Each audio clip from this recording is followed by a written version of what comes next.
নমস্কার, নতুন এক ভিডিওতে আপনাদের সঙ্গে আবার দেখা করতে এলাম।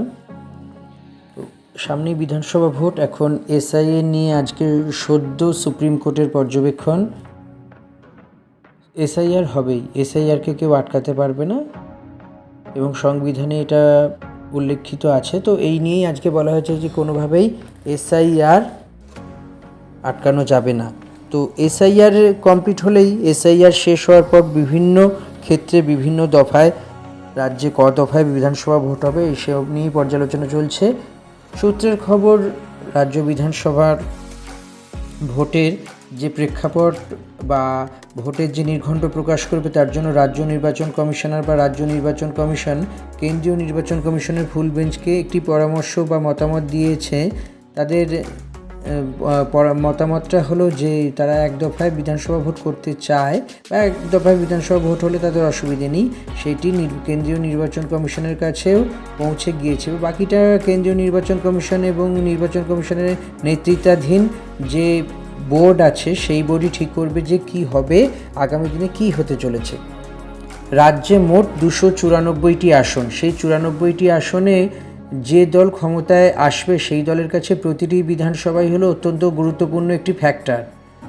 মানে সব থেকে কয়েকটি হাই ভোল্টেজ বিধানসভা আছে, সেই হাই ভোল্টেজ বিধানসভার মধ্যে অন্যতম হলো ভবানীপুর। কেননা ভবানীপুর থেকেই ভোটে দাঁড়ান তৃণমূল নেত্রী তথা রাজ্যের বর্তমান মুখ্যমন্ত্রী মমতা বন্দ্যোপাধ্যায়। সেই কারণেই ভবানীপুর কেন্দ্রটি অত্যন্ত গুরুত্বপূর্ণ এবং তাৎপর্যপূর্ণ এবং হাই ভোল্টেজ কেন্দ্র বলা যেতে পারে। এই কেন্দ্রের দিকে বেশিরভাগ মানুষই নির্ভর করবেন, তাকিয়ে থাকবেন যে কী হতে চলেছে এই কেন্দ্রে। সবথেকে বড় বিষয়, এইবার রাজ্য সরকার অর্থাৎ তৃণমূল কংগ্রেস পরিচালিত রাজ্য সরকার ভোটে যাওয়ার আগে কলকাতার বিশিষ্ট মানুষদের কাছে মমতা বন্দ্যোপাধ্যায় সরকারের উন্নয়নের পাঁচালী বলে একটি বই তুলে ধরেছেন। অর্থাৎ এই 3টি টেনিয়ারে মানে 5-5-5 15 বছরের যে তৃণমূলের শাসন রাজ্যে, সেই শাসনে উন্নয়নমূলক কী কাজ করেছে। সে হতে পারে রাস্তাঘাট, জল, শিক্ষা, স্বাস্থ্য, চাকরি বাকরি এবং সামাজিক সুরক্ষা প্রকল্প। সেই সামাজিক সুরক্ষা প্রকল্পের মধ্যে প্রথমবার ক্ষমতা আসার পর থেকে কেন্দ্র এই সরকারের সাফল্যকে কেন্দ্র করেই স্বাস্থ্যসাথী 2021 ভোটের আগে লঞ্চ করে এবং বলা যেতে পারে 2021 ভোটের গেম চেঞ্জারই ছিল স্বাস্থ্যসাথী। কিন্তু প্রথমবার অর্থাৎ 2011তে ক্ষমতায় আসার পরপরই মমতা বন্দ্যোপাধ্যায় সরকার কন্যাশ্রী, যুবশ্রী, সবুজ সাথী, খাদ্যসাথী সহ বেশ কিছু প্রকল্প শুরু করেছিলেন এবং সেই প্রকল্পের আওতায় যাতে প্রতিটি মানুষ আসেন, প্রতিটি প্রান্তিক মানুষ সেই প্রকল্পের সুবিধা পান, সেই কারণেই বছর বছর তিনি এই প্রকল্প যাতে ঘরে ঘরে পৌঁছে যায় তার ব্যবস্থা করছিলেন। বিশেষত যে 2021 ভোটের আগে দুয়ারে সরকার, এই দুয়ারে সরকার 2021 ভোটের আগে বড় রকমের প্রাপ্তি ঘটিয়েছে এবং দেখতে পাওয়া গিয়েছে যে ক্ষমতায় আসার জন্য দুয়ারে সরকারের মাধ্যমে প্রতিটি প্রান্তিক মানুষ এবং খেটে খাওয়া মানুষ যারা এই সমস্ত যে প্রকল্প আছে সেই প্রকল্প যারা পেতে চান, সেই প্রকল্পের পাওয়ার তাগিদেই তারা বিভিন্ন প্রান্তে পাঠিয়েছেন মানুষকে, আধিকারিককে, যাতে করে সবাই এই প্রকল্পের সুবিধা পান। এবার প্রশ্ন হলো যে কেন্দ্রীয় সরকার এবং রাজ্য সরকার এদের মধ্যে তো একটা টাসেল চিরকালই লেগে থাকে। তো বিশেষত কেন্দ্রীয় শাসক দল বিজেপি এবং রাজ্যের শাসক দল তৃণমূল কংগ্রেস, এই দুই দলের মধ্যে সরাসরি বিধানসভা ভোটের লড়াই হবে বলেই আপাতত মনে করা হচ্ছে, যদি তেমন কোনো ব্যতিক্রমী ঘটনা না ঘটে থাকে। তো রাজ্যের যে শাসক দল, সেই শাসক দল একাধিক হেভিওয়েট প্রার্থীরা বিভিন্ন জায়গায় দাঁড়াবেন। কারো গত বছর বা 2021 যে আসন থেকে লড়ে জিতেছিলেন সম্ভবত সেই আসনে কিছু রদবদল হতে পারে, বেশ কিছু নক্ষত্র পতনও হতে পারে। অর্থাৎ যাদের হারার কথা নয় তারা হারতে পারে এবং যাদের জেতার কথা তারাও হয়তো নাও জিততে পারে। তো অনেক রকমের সাপলুডোর এই খেলা এবারের বিধানসভা ভোট হতে চলেছে। অনেক কিছু আনএক্সপেক্টেড ঘটনা ঘটতে পারে, অনেক কিছুই যা মানুষ মনে করে যে হবে না তাও হতে পারে। তো সব কিছুর জন্যই সমস্ত কিছু অপেক্ষা করছে। তারই মধ্যে জল্পনার শীর্ষবিন্দুতে জল্পনার শিরোনামে আছে কি ভবানীপুরের মমতা বন্দ্যোপাধ্যায় যে আসনে লড়বেন সেই আসনের অ্যাকচুয়ালি তার বিরুদ্ধে কে দাঁড়াবে। মমতা বন্দ্যোপাধ্যায়ের এই আসনে মমতার বিরুদ্ধে দাঁড়ানোর মতো রাজ্য বিজেপি এখনও পর্যন্ত তেমন কোনো মুখ দেখতে পায়নি যেই মুখে সরাসরি মমতার বিরুদ্ধে মাঠে নামানো যায়। বিশেষত অনেক রাজ্য বিজেপির প্রার্থী আছে, কিন্তু কোন বিজেপির প্রার্থী কী করবেন, কোন বিজেপির প্রার্থী মমতার বিরুদ্ধে দাঁড়াবেন, সেটাই এখন দেখার বড় ব্যাপার। কেননা মমতা বন্দ্যোপাধ্যায় হলো একটি হাই প্রোফাইল নাম। মমতা বন্দ্যোপাধ্যায়ের বিকল্প এই মুহূর্তে রাজ্যে কেউই নেই, এমনকি কেন্দ্রীয় সরকারের এমন কেউ নেই যে মমতা বন্দ্যোপাধ্যায়ের বিরুদ্ধে জিততে বা জয়লাভ করতে পারবে। 2014 থেকে কেন্দ্রে ক্ষমতায় বিজেপি, 2011-তে ক্ষমতায় এসেছিল তৃণমূল কংগ্রেস রাজ্যের, কিন্তু তারপর থেকে ভোট যত আসে, ভোট আসার পরই অমিত শাহ এবং নরেন্দ্র মোদী, দুই শীর্ষ বিজেপির নেতা ডেলি প্যাসেঞ্জারের মতো এবেলা ওবেলা বা প্রতি একদিন দুদিন ছাড়া রাজ্যে এসেছেন, ভোটের প্রচার করেছেন, তৃণমূল কংগ্রেসকে তোপ দেখেছেন এবং রাজ্য সরকারের অপশাসনের বিরুদ্ধে সোচ্চার হয়েছেন। রাজ্য শাসনের রেশন দুর্নীতি, শিক্ষা দুর্নীতি শুরু করে নানা ক্ষেত্রে যে একের পর এক অভিযোগ উঠেছে, সেই অভিযোগের বিরুদ্ধে সরব হয়েও মমতা বন্দ্যোপাধ্যায়ের শাসনকালকে হারাতে পারেনি। কেননা মমতার সেই কারিশমা, অর্থাৎ মমতা বহুদিনের বেশ কয়েকবারের কেন্দ্রীয় মন্ত্রী, বেশ 5-6বার থেকে 7বারের সাংসদ, 3বারের বিধায়ক, 3বারের মুখ্যমন্ত্রী এবং কেন্দ্রীয় সরকারি ক্ষেত্রে বিভিন্ন ক্ষেত্রে রেলমন্ত্রী, যুব কল্যাণ দপ্তরের মন্ত্রী ছিলেন, কয়লা মন্ত্রী ছিলেন, দপ্তরহীন মন্ত্রী বেশ কয়েক মাস ছিলেন। তার যে লাভের ঘর বা তার যে এই রাজনৈতিক অভিজ্ঞতার জায়গা সে অনেক বেশি। বর্তমানে যে সমস্ত রাজনৈতিক নেতারা বিভিন্ন দলে কাজ করছেন তার থেকে মমতা বন্দ্যোপাধ্যায়ের অবস্থা অনেক ভালো। এই সব কিছুই আগামী দিনে বিচার করা হবে যে মমতা বন্দ্যোপাধ্যায়ের বিরুদ্ধে দাঁড়িয়ে কে জয়লাভ করবেন।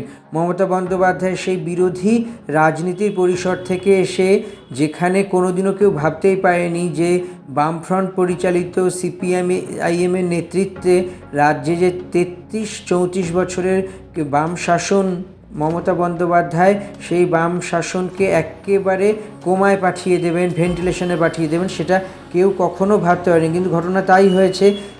অন্তত বাংলাবাসীর কাছে এটা কখনোই বিশ্বাসযোগ্য বিষয় ছিল না যে বিজেপি যেমনভাবে কেন্দ্রে এই মুহূর্তে লড়ছে, সেই সময়ই একটা সময় CPIM পরিচালিত বামফ্রন্ট সরকারের অবস্থাও সেই রকম ছিল। কেউ ভাবতে পারেনি যে রাজ্যের ক্ষমতা অর্থাৎ পশ্চিমবঙ্গের ক্ষমতা থেকে মমতা বন্দ্যোপাধ্যায় CPIM সহ বামফ্রন্টের মতো অত শক্তপোক্ত দলকে উপড়ে ফেলবেন। কিন্তু যা ঘটনা তা তো ঘটেইছে, যা আমরা সবাই জানি সেই ঘটনাই হয়েছে। তো সব মিলিয়ে বলা যেতে পারে যে যেই অবস্থানের মধ্যে দিয়ে বিগত কয়েক বছরের রাজনীতি চলছে, তাতে করে মমতা বন্দ্যোপাধ্যায়ের বিরুদ্ধে কে দেবে প্রার্থী, কংগ্রেসের কে প্রার্থী হবে, বামফ্রন্ট মনোনীত কে প্রার্থী হবে এবং বিজেপির কে প্রার্থী হবে, এবং নির্দল থেকেও যদি কারোর মনে হয় প্রার্থী হিসেবে কোনো দলের থেকে দাঁড় করাবে, হয়তো সেটাও হতে পারে। পুরো বিষয়টাই এখন কালের গর্ভে আছে। পুরো বিষয়টাই জল্পনাতেই আছে। কেননা মমতার বিরুদ্ধে প্রার্থী দিতে গেলে এমন শক্তিশালী প্রার্থীর দরকার, সেই প্রার্থীকে অনেক ভাবতে হবে। 2016 বিধানসভায় যখন একটা ঝড় উঠেছিল যে বাম কংগ্রেস জোট নাকি ক্ষমতায় আসবে, আর সেই সময়েই রাজ্য কংগ্রেসের প্রদেশ কংগ্রেস সভাপতি ছিলেন অধীর রঞ্জন চৌধুরী বা অধীর চৌধুরী। তিনি সেই সময় দীপা দাসমুন্সী অর্থাৎ উত্তরবঙ্গের রায়গঞ্জের সাংসদ ছিলেন এক সময়, গোয়ালপুকুরের এক সময়ের দীর্ঘদিনের বিধায়ক ছিলেন সেই দীপা দাসমুন্সী এবার মমতার বিরুদ্ধে 2016-তে দাঁড় করিয়েছিলেন, কিন্তু সেই কিছু টেকেনি। মানে মমতার বিরুদ্ধে দীপা দাসমুন্সিকে দাঁড় করিয়েও কংগ্রেস সুফল লাভ করতে পারেনি। ফলে মমতার বিরুদ্ধে ভবানীপুরে কে, সেই প্রশ্ন ভাবার আগে মমতার বিরুদ্ধে ভবানীপুরে লড়াই করার মতো কে আছে, সেই বিষয়টাই আগে সবার উপরে ভাবতে হবে। কেননা রাজ্য বিজেপিতে মমতার বিরুদ্ধে লড়ার মতো বর্তমানে এখনও কোনো মুখ হয়নি যে মমতার বিরুদ্ধে লড়ে কাঙ্ক্ষিত জয় আনতে পারবে বা নিজের দলকে ক্ষমতায় আনতে পারবে, তৃণমূল কংগ্রেসকে ক্ষমতার থেকে দূরে রাখতে পারবে বা পরাজিত করতে পারবে। এইসব বিষয়ে বিভিন্ন ক্ষেত্রেই একেবারে নানানভাবে জল্পনা থাকতেই পারে, কিন্তু সেই জল্পনার নিরসন কোনোভাবেই সহজে হবে না। কেননা এই জল্পনা স্তরেই থাকবে, জল্পনার অন্য কোনো রকমের জল্পনার কোনো নিরসন করার মতো কোনো কিছুই হবে না। তো সব মিলিয়ে বলা যেতে পারে যে নতুন যে বছর পড়েছে, এরপর আগামী খুব যদি বেশি হয় সেক্ষেত্রে এপ্রিলের শেষের সপ্তাহ থেকেই শুরু হবে বিধানসভা ভোটের চরম প্রস্তুতি, এবং সম্ভবত সেই সময় নির্বাচন কমিশন ঘোষণা করবে মানে ভোটের নির্ঘণ্ট। তো ভোটের নির্ঘণ্ট ঘোষণার সঙ্গে সঙ্গেই প্রস্তুতি, পাল্টা প্রস্তুতি এবং প্রার্থী তালিকা প্রকাশ। এই মুহূর্তে প্রতিটি দল, কংগ্রেস থেকে শুরু করে বিজেপি, শাসক দল তৃণমূল তো বটেই, বামফ্রন্টের বিভিন্ন দল, যেমন বামফ্রন্টের CPIM, CPI, RSP, forward block, CPIM liberation থেকে শুরু করে আরও যে সমস্ত দল আছে তারা বলতে শুরু করেছেন যে আমরা এখন ভোট হলে এখনই ভোটের জন্য প্রস্তুত। তো এইবার ভোটে তৃণমূল তো ক্ষমতায় আসবে মোটামুটিভাবে একটি ইঙ্গিত পাওয়াই যাচ্ছে, কিন্তু বাকিটা তো সময়ই বলবে। কিন্তু সবথেকে বড় কথা হলো যে তৃণমূল এই ভোটে লড়ার আগে বেশ কিছু কাঁটা তৃণমূলের জন্য থাকবে ভোটে ময়দানে। সেটা কি হলো, একটা শিক্ষাক্ষেত্রে দুর্নীতি, বালি চুরি, কয়লা চুরি এবং পুরো দুর্নীতি সহ একাধিক অভিযোগে জর্জরিত শাসক দল সেই সমস্ত জর্জরতা দূর করে লড়ে কি সেই বিধানসভা ভোটে জয় আনতে পারবে? সব কিছুই নির্ভর করবে সময়ের ওপর। তবে সবথেকে বড় কথা যে গত বেশ কয়েক বছর ধরেই দুর্নীতিকে হাতিয়ার করে বিজেপি সহ বিভিন্ন দলের প্রচারের লাগাতার শুরু করলেও মমতা বন্দ্যোপাধ্যায়ের যে জনপ্রিয়তা কোনো অংশে এক ফোঁটাও কমেনি, বরং দিনের পর দিন মমতা বন্দ্যোপাধ্যায় এবং তার দলের যে নির্বাচনী জয়ের যে রেশিও, সেই রেশিও কোনোভাবেই কমেনি, বরং সেই জয়ের যোগফল বা সেই জয়ের যে মার্জিন, সেই মার্জিন ক্রমশই বাড়তে শুরু করছে। সব মিলিয়ে বলা যেতে পারে মমতা বন্দ্যোপাধ্যায়ের বিরুদ্ধে ভবানীপুরে শাসক দলের এই হেভিওয়েট ক্যান্ডিডেটের বিরুদ্ধে কে প্রার্থী দেবে, তার থেকেও বড় কথা যাকে প্রার্থী দেবে সে কি বা তিনি কি জমানত বাজেয়াপ্ত থেকে বাঁচাতে পারবেন, তার জমানত কি রক্ষা করতে পারবেন? কারণ মুখ্যমন্ত্রী মমতা বন্দ্যোপাধ্যায়ের বিরুদ্ধে প্রার্থী হতে গেলে তাকে অনেক বড় মাপের নেতা, অনেক দক্ষ সংগঠক, খুব ভালো ভোট ম্যানেজার এবং সবথেকে ভালো জনপ্রিয় মুখ হতে হবে। কিন্তু এই মুহূর্তে পরিচালনা এবং বিশ্লেষণ দিক থেকে বোঝা যাচ্ছে যে রাজ্য বিজেপি বা অন্য কোনো বিরোধী দলের কাছে মমতা বন্দ্যোপাধ্যায়ের বিরুদ্ধে লড়ার মতো মুখ নেই। আগামী দিনে কি হবে সেটা তো কালই বলবে। তো কে মমতা বন্দ্যোপাধ্যায়ের বিরুদ্ধে বিজেপির প্রার্থী হবে সেই কথা আগামী সময়ই বলবে। কীভাবে ঘটনা ঘটবে সবাই জানতে পারবেন। এই ভিডিও যদি ভালো থাকে তাহলে সাবস্ক্রাইব করে দিন এবং চ্যানেলটি শেয়ার করে দিন, কমেন্ট করুন এবং বেল আইকনটি ক্লিক করে দিন। এরপর নতুন কোনো ভিডিও যখন আপলোড করব সঙ্গে সঙ্গে সেই ভিডিও নোটিফিকেশান আপনাদের কাছে পৌঁছে যাবে।